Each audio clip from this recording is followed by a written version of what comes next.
Hey everyone, good to see you here today. We are concluding our week about talking about the wonderful cross. I've been talking about how wonderful the cross is, talked about the wonderful plan of the cross, the wonderful love of the cross, the wonderful peace of the cross. Yesterday I talked about the wonderful satisfaction of the cross, that when Jesus said it is finished before he died on the cross, it was to signify that everything that needed to be done for my salvation and your salvation was completed at the cross.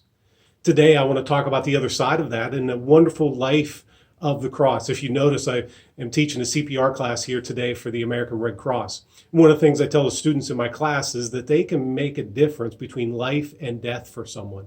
The skills that they learn can really give somebody a new life and allow them to experience life differently. In the same way, the cross is not just a symbol of death, but really a symbol of life. That's why Peter said in 1 Peter chapter 2, he himself bore our sins in his body on the cross, so that we might die to sin and live to righteousness. For by his wounds you were healed.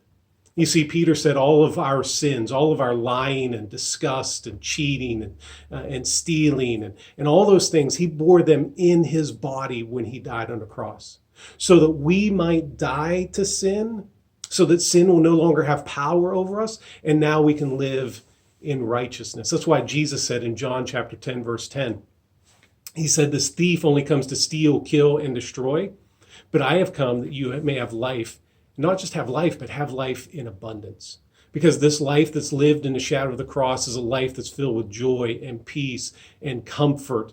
And there's nothing that can surpass the life that we can live in light of the cross.